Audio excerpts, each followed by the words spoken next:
I'm reading a really interesting and highly accessible book right now that articulates a lot of what I think about the faith and about the Bible. It's called How the Bible Actually Works by Peter Enns. This is not an advertisement for the book. We don't get a cut of the action if you buy it, and there's no link to it in this video. It's just a really interesting book that I want to explore over the next several days. Its primary point is easy to summarize. The Bible isn't so much a book of hard and fast rules as it is a book that invites us to learn wisdom as part of the life of faith. And after all, wisdom is in our wheelhouse, or should be anyway, as Presbyterian and Reformed Christians. Hello, I'm Stuart Baskin, pastor of First Presbyterian Church of Tyler, Texas. And this is your daily devotional for Wednesday, February 26th, 2025. Several years ago, we had a group study in the church called Raising Kids God's Way.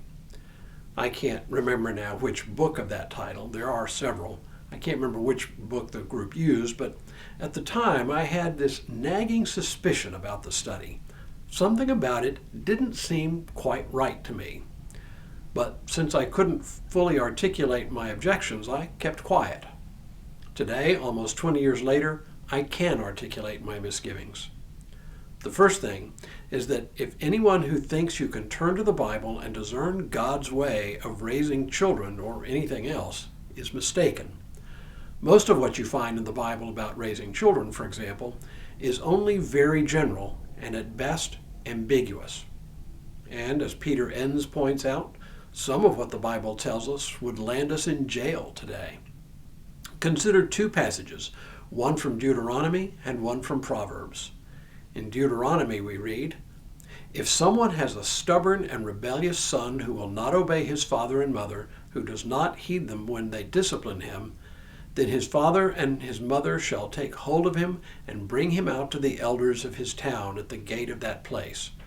They shall say to the elders of his town, 'This son of ours is stubborn and rebellious. He will not obey us. He is a glutton and a drunkard.' Then all the men of the town shall stone him to death. So you shall purge the evil from your midst, and all Israel will hear and be afraid." Alrighty then. Does raising kids God's way include stoning them to death? Is that what this is about?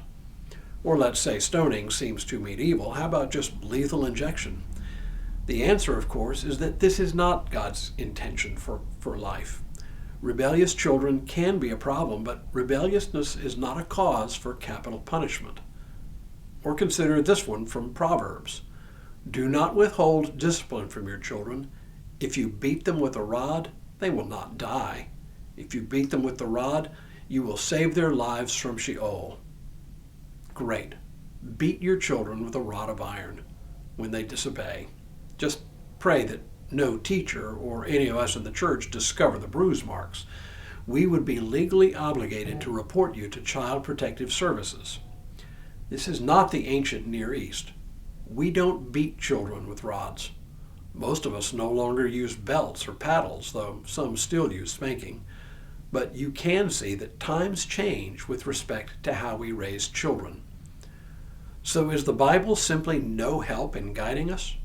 Of course it is. Just not in the sense of providing us with a set of rigid, never-changing rules to follow. No, the Bible doesn't work as a rule book. It does work, though, as a book of wisdom.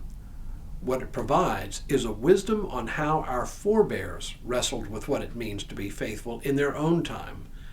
And if you allow yourself to read carefully what is plainly obvious, faithfulness to God changes and evolves over time. It's not that God changes, it's that how we live in relation to God has changed and evolved. Look, I know some folks will be horrified by this idea.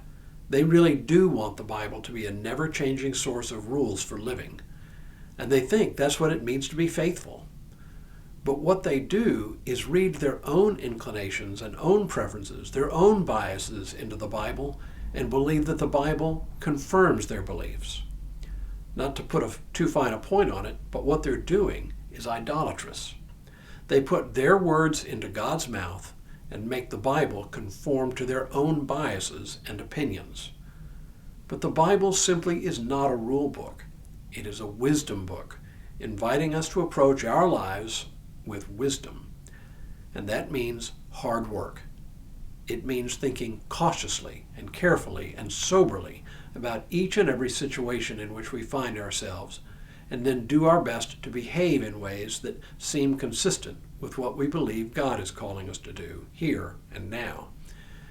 If the Bible were a rule book, it would have rules that address each and every situation we face in life, but it clearly doesn't.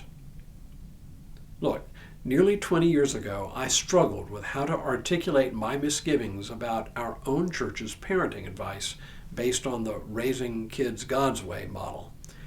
In the years since then, I've grown in wisdom. I can now better articulate my thoughts on the subject. And that's what a life of faith actually looks like. It begins with the recognition that we don't have all the answers, and that the Bible doesn't offer us simple answers to every situation we face. What it does offer us is wisdom. And wisdom means we have to be constantly thinking and praying, knowing that we don't have all the answers, and likely never will. The Bible invites us on a journey of growing in wisdom as we seek day by day to live more faithfully as God's people. That's a life worth living. Tomorrow, the Bible does have rules, we call them laws, so why don't we follow them to the letter? But for now, may God continue to bless you and keep you in all that you do this day and in all the days ahead.